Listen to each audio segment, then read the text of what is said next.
ओम नमो भगवते वासुदेवाय नमः। वसुदेव देवकी का विवाह, भार पीड़ता पृथ्वी का देवताओं के सहित क्षीर समुद्र पर जाना और भगवान का प्रकट होकर उसे धैर्य बंधाना कृष्ण अवतार का उपक्रम। श्री मैत्री जी बोले, भगवान, आपने राजाओं के संपूर्ण वंश का विस्तार तथा उनके चित्रों का यथावत वर्णन किया। अब हे ब्रह्म ऋषि, यदुकुल में जो भगवान विष्णु के अंशावतार हुआ था, उसे मैं विस्तार पूर्वक यथावत सुनना चाहता हूँ। हे मुने, भगवान पुरुषोत्तम ने अपने अंशांश से पृथ्वी पर अवतीर्ण होकर जो जो कर्म किए थे, उन सबका आप मुझसे वर्णन कीजिए।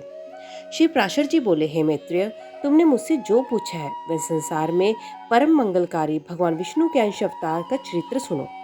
हे महामुने, पूर्व काल में देवकी महाभाग्यशालिनी पुत्री देवी स्वरूपा देवकी के साथ वसुदेव जी का विवाह हुआ। वसुदेव और देवकी के वैवाहिक संबंध होने के अनंतर विदा होते समय भोजनंदन कंस सारथी बनकर उन दोनों का मांगलिक रथ हाँकने लगा। उसी समय मेघ के समान गंभीर घोष करती हुई आकाशवाणी कंस को ऊंचे स्वर से संबोधन करके यूं बोली, अरे मूढ़, पति के साथ रथ पर बैठी हुई जिस देवकी को तू ले जा रहा है, उसका 8वां गर्भ तेरे प्राण हर लेगा। श्री प्राशर जी बोले, ये सुनते ही महाबली कंस खड्ग निकालकर देवकी को मारने के लिए उद्यत हुआ। तब वासुदेव जी यूं कहने लगे, हे महाभाग, हे अनघ, आप देवकी का वध ना करें। मैं इसके गर्भ से उत्पन्न हुए सभी बालक आपको सौंप दूंगा। श्री प्राशर जी बोले, हे द्विजोत्तम, तब सत्य के गौरव से कंस ने वसुदेव जी से बहुत अच्छा कह देवकी का वध नहीं किया। इसी समय अत्यंत भार से पीड़ित होकर पृथ्वी सुमेरु पर्वत पर देवताओं के दल में गई। वहां उसने ब्रह्मा जी के सहित समस्त देवताओं को प्रणाम कर खेद पूर्वक कर्म स्वर से बोलते हुए अपना सारा वृतांत कहा। पृथ्वी बोली, जिस प्रकार अग्नि स्वर्ण का तथा सूर्य गो समूह का परम गुरु है, उसी प्रकार समस्त लोकों के गुरु श्री नारायण मेरे गुरु हैं। वे प्रजापतियों के पति और पूर्वजों के पूर्वज ब्रह्मा जी हैं तथा वे ही कला, काष्ठा, निमेष आदि के रूप में प्रतीत होने वाला अव्यक्त स्वरूप हैं। हे द्वेश्रेष्ठ गण, आप सब लोगों का समूह भी उन्हों के अंश स्वरूप है। आदित्य, मरुदगण, साध्यगण, रुद्र, वसु, अश्विनी कुमार, अग्नि, पितृगण और लोगों की सृष्टि करने वाले अत्रि आदि प्रजापतिगण, ये सब अपरमय महात्मा विष्णु के ही रूप हैं। यक्ष, राक्षस, दैत्य, पिशाच, सर्प, दानव, गंधर्व, अप्सरा आदि भी महात्मा विष्णु के ही रूप हैं। ग्रह, नक्षत्र तथा तारगणों से विचित्र आकाश, अग्नि, जल, वायु, मैं और इंद्रियों के संपूर्ण विषय, ये सारा जगत विष्णु में ही है। तथापि उन अनेक रूपधारी विष्णु के ये रूप समुद्री तरंगों के समान रात दिन एक दूसरे के बाध्य बाधक होते रहते हैं।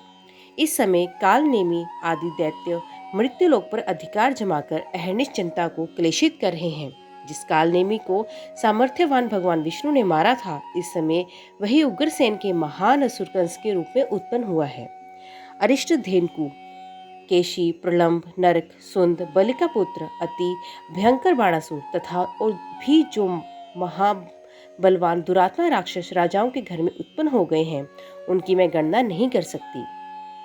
हे दिव्य मूर्तिधारी देवगण, इस समय मेरे ऊपर महाबलवान और गर्वीले दैत्यराजों की अनेक सेनाएं हैं। हे अमरेश्वरों, मैं आप लोगों को ये बतलाई देती हूँ कि अब उनके अत्यंत भारत से पीड़ित होने के कारण मुझ में अपने को धारण करने की भी शक्ति नहीं रह गई।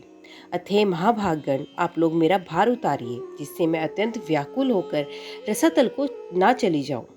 पृथ्वी के इन वाक्यों को सुनकर उसके भार उतारने के विषय में समस्त देवताओं की प्रेरणा से भगवान ब्रह्मा जी ने कहना आरंभ किया।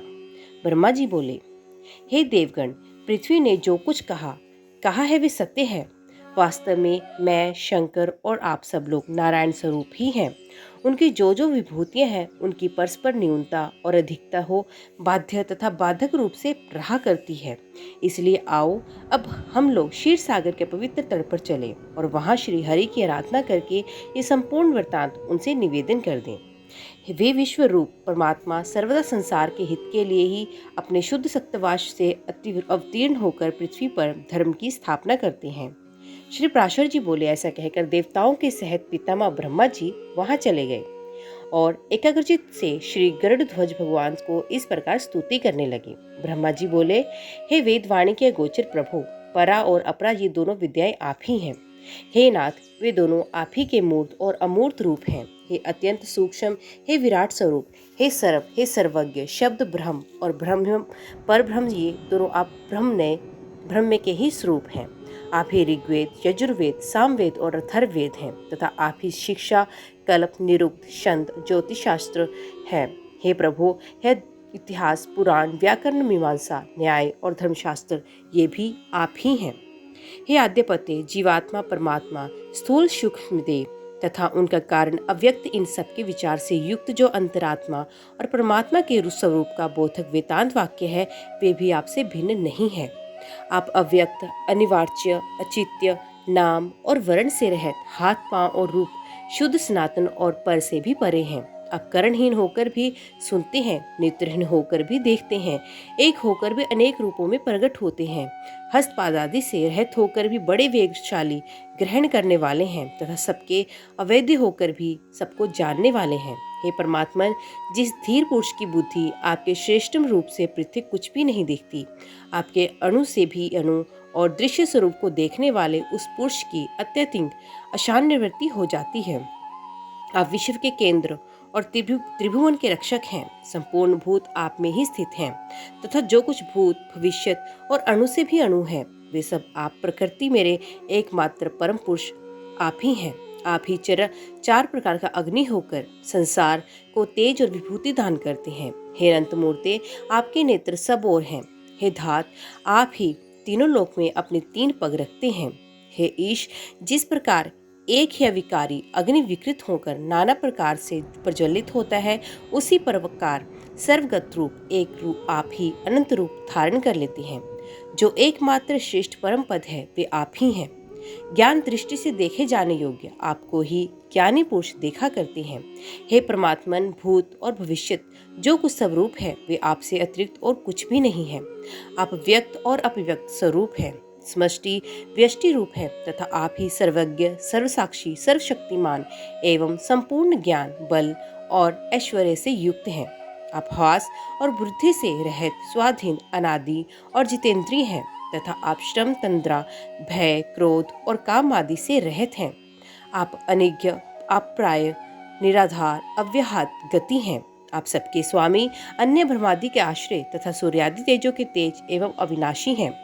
आप स्वस्थ, आवरण शून्य, असहायों के पालक और संपूर्ण महाविभूतियों के आधार हैं। हे पुरुषोत्तम, आपको नमस्कार है।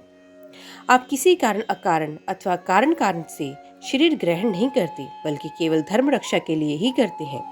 श्री पराशर जी बोले, इस प्रकार स्तुति सुनकर भगवान आज अपना विश्व रूप प्रकट करते हुए ब्रह्मा जी से प्रसन्नचित्त से कहने लगे।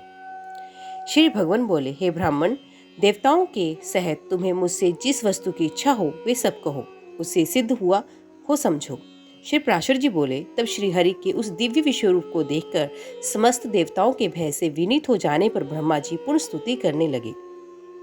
ब्रह्मा जी बोले, हे सहस्त्रबाहो, हे अनंत मुखे एवं चरणा वाले, आपको हजारों बार नमस्कार है। हे जगत की उत्पत्ति, स्थिति और विनाश करने वाले, हे अप्रमेय, आपको बारंबार नमस्कार हो। हे भगवान, आप सूक्ष्म से भी सूक्ष्म, गुरु से भी गुरु और अति बृहत प्रमाण हैं तथा प्रधान महत्व और अहंकार आदि से प्रधान मूल पुरुष से भी परे हैं। हे भगवान, आप हम पर प्रसन्न होइए। हे देव, इस पृथ्वी पर्वत पर रूपी मूलभद इस पर उत्पन्न हुए महान असुरों के उत्पात से शिथिल हो गए हैं। अथ हे भगवान, ये अपना भार उतारवाने के लिए आपकी शरण में आए हैं। हे सुरनाथ, हम और ये इंद्र, अश्विनी कुमार तथा वरुण, ये रुद्रगण, वसुगण, सूर्य, वायु, अग्नि आदि अन्य समस्त देवता गण यहाँ उपस्थित हैं। इन्हें अथवा मुझे जो कुछ करना उचित हो उन सब बातों के लिए आज्ञा दीजिए। हे ईश, आपकी आज्ञा का पालन करते हुए हम संपूर्ण दोषों से मुक्त हो सकेंगे। श्री पराशर जी बोले, हे महामुने, इस प्रकार स्तुति किए जाने पर भगवान परमेश्वर अपने श्याम और श्वेत दो केश उखाड़े और देवताओं से बोले, मेरे ये दोनों केश पृथ्वी पर अवतार लेंगे, पृथ्वी के भार रूप कष्ट को दूर करेंगे। सब देवगण अपने अपने अंशों से पृथ्वी पर अवतार लेकर अपने से पूर्व उत्पन्न हुए उन्मत्त दैत्यों के साथ युद्ध करेंगे। तब मेरे दृष्टिपात से दलित होकर पृथ्वी तल पर संपूर्ण दैत्यगण संदेशहीन हो जाएंगे। वसुदेव जी की जो देवी के समान देवकी नाम की भार्या है, उसके 8वें गर्भ से मेरा ये शाम केश अवतार लेगा। गौर इस और इस प्रकार वहां अवतार लेकर ये काल नेमी का अवतार कंस का वध करेगा। ऐसा कहकर श्री हरि अंतर्ध्यान हो गए। हे महामुने, भगवान के अदृश्य हो जाने पर उन्हें प्रणाम करके देवगण सुमेरु पर्वत पर चले गए और फिर पृथ्वी पर अवतीर्ण होने लगे। इसी समय भगवान नारद जी ने कंस से आकर कहा कि देवकी के 8वें गर्भ से भगवान धरणीधर जन्म लेंगे। नारद जी से ये समाचार पाकर कंस ने कुपित होकर वसुदेव और देवकी को कारागृह में बंद कर दिया। द्विज वसुदेव जी भी जैसा कि उन्होंने पहले कह दिया था, अपना प्रत्येक पुत्र कंस को सौंप देंगे। ऐसा सुना जाता है कि 6 गर्भ पहले हिरण्यकशिपु के पुत्र थे। भगवान विष्णु की प्रेरणा से योग निद्रा उन्हें क्रमश गर्भ में स्थित करती रही। जिस अविद्या रूपिणी से संपूर्ण जगत मोहित हो रहा है, वे योग निद्रा भगवान विष्णु को महामाया है। उससे भगवान श्री हरि ने कहा। श्री भगवान बोले, हे निद्रे, जा, मेरी आज्ञा से तू पाताल में स्थित 6 गर्भ को एक एक करके देवकी की कुक्षी में स्थापित कर दे। कंस द्वारा उन सबके मारे जाने पर शेष नामक मेरा अंश अपने अंशांश देवकी के 7वें गर्भ में स्थित होगा। हे देवी, गोकुल में वसुदेव जी की जो रोहिणी नाम की दूसरी भार्या रहती है, उसके उदर में उस 7वें गर्भ को ले जाकर तू इस प्रकार स्थापित कर देना जिससे वे उसी के जठर से उत्पन्न हुए समान जान पड़े। उसके विषय में संसार यही कहेगा कि कारागार में बंद होने के कारण भोजाराज कंस के भय से देवकी का 7वां गर्भ गिर गया। ये श्वेत शैल शिखर के समान वीर पुरुष गर्भ से आकर्षण किए जाने के कारण संसार में नाम से प्रसिद्ध होगा। तदंतर हे शुभे, देवकी के 8वें गर्भ से मैं स्थित हो जाऊंगा। उस समय तू भी तुरंत ही यशोदा के गर्भ में चली जाना। वर्षा ऋतु में भाद्रपद कृष्ण अष्टमी की रात्रि के समय मैं जन्म लूंगा और तू नवमी को उत्पन्न होगी। हे नंदिते, उस समय मेरी शक्ति से अपनी मति फिर जाने के कारण वसुदेव जी मुझे तो यशोदा के और तुझे देवकी के शयन गृह में ले जाएंगे। तब हे देवी, कंस तुझे पकड़कर पर्वत शिला पर पटक देगा। उसके पटकते ही तू काश में स्थित हो जाएगी। उस समय मेरे गौरव से सहस्र नयन इंद्र सिर झुकाकर प्रणाम करने के अनंतर तुझे भगनी रूप से स्वीकार करेगा। तू भी शुभ निशुभ आदि सहस्त्र दैत्यों को मारकर अपने अनेक स्थानों से समस्त पृथ्वी को सुशोभित करेगी। तू ही भूति, सनंती, शांति और कांति है। तू ही आकाश, पृथ्वी, धृति, लज्जा, पुष्टि और उषा है। इनके अतिरिक्त संसार में और भी जो कोई शक्ति है, वे सब तू ही है।